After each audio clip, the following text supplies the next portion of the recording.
Bonjour, ici Virginie pour Il n'est jamais trop tard, j'espère que vous allez bien. Aujourd'hui, je voudrais vous parler d'un sujet qui est encore tabou, le cycle menstruel et les règles. Pour cela, je m'appuie principalement sur le livre Beyond Beauty d'Alexandra Villarroel-Abrego que voici. Il est vrai que nous avons tendance à penser que nous sommes tous faits pareil. Nous, les femmes, devons être performantes à la maison et au travail, comme les hommes, tous les jours de l'année. Dans notre société, le fait d'avoir ses règles et d'être fatigué à ce moment-là, ou d'avoir des changements d'humeur, n'est pas considéré. Nous devons continuer à être performantes et au top, malgré nos changements hormonaux. Dans nos sociétés patriarcales, nous devons nous calquer sur le modèle masculin, et faire comme si nous n'avions pas nos règles.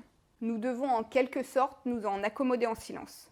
Les jeunes filles ont toujours honte d'avoir leurs règles et en sont encore gênées de nos jours. Alexandra Villarroel-Abrego nous explique dans son livre que nous devons au contraire calquer notre mode de vie en fonction de notre cycle. Notre niveau d'énergie et nos émotions gravitent autour de notre cycle menstruel. Les comprendre et faire en fonction d'eux nous aident à mieux nous connaître et à mieux nous comprendre. Les cours d'éducation sexuelle ne donnent pas tellement d'informations sur le cycle féminin. Nous parlons principalement du syndrome prémenstruel. La société a créé une sorte de préjugé par rapport à ce syndrome et fait passer les femmes pour des chieuses et des lunatiques. N'avez-vous jamais entendu dire « Une telle s'est énervée, tiens, elle doit avoir ses règles ». C'est un humour auquel on s'est conformé et qui fait qu'on ne prend pas les femmes au sérieux.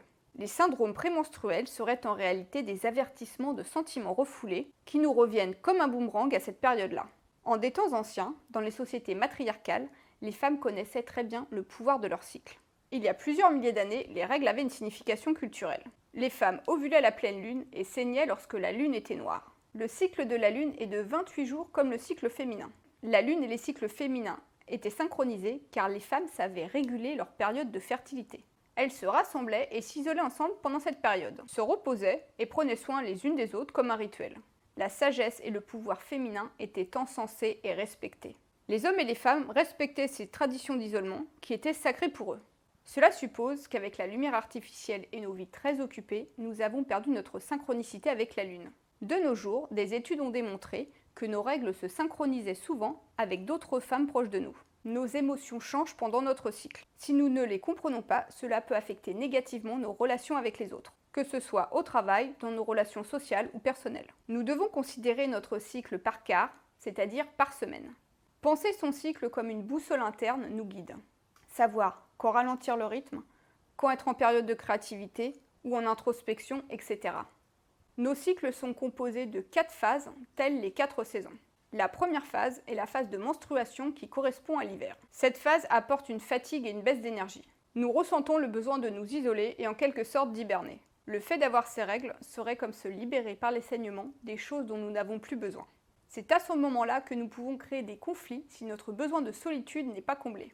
Plus nous nous isolons, nous reposons et prenons soin de nous-mêmes, plus nous pourrons repartir sereinement et reposer pour la deuxième phase. À la fin de cette première semaine, il faudrait planifier ses objectifs pour les 3 prochaines phases du cycle. La deuxième phase est la phase de préovulation qui correspond au printemps. Cette phase est un renouveau, nous avons envie d'explorer le monde, c'est un nouveau départ. Tout revient à la vie et bourgeonne, c'est une phase de créativité. C'est le moment parfait pour commencer de nouveaux projets et être active.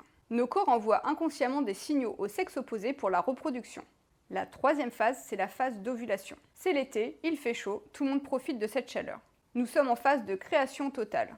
Projets, idées sont alors opportunes. Nous nous sentons pleines d'énergie et de bonne humeur. C'est la bonne phase pour sortir, sociabiliser et rencontrer de nouvelles personnes. La quatrième phase, l'automne, est la phase de prémenstruation. Vient alors le déclin d'énergie.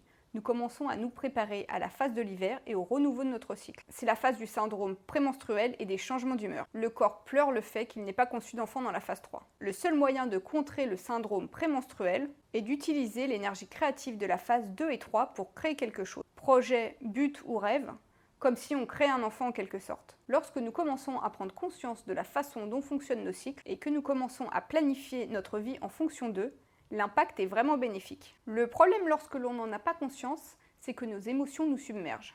Et nous pensons ce que la société nous dit, que les femmes sont trop émotionnelles. Et on finit par vouloir être comme les hommes et à donner raison à la société patriarcale. Et avoir honte de ce pan de notre féminité. J'espère que cette vidéo vous a plu, peut-être étiez-vous déjà au courant de certaines de ces informations. En tout cas, si vous lisez l'anglais, Je vous conseille le livre d'Alexandra qui parle d'autres sujets intéressants sur la féminité. Soyons plus que jamais fiers d'être des femmes et apprenons à vivre en harmonie avec notre cycle. Je vous remercie pour votre attention et n'oubliez pas de vous abonner à la chaîne Il n'est jamais trop tard coaching et d'activer la petite cloche pour ne pas manquer les prochaines vidéos. Je vous dis à très bientôt.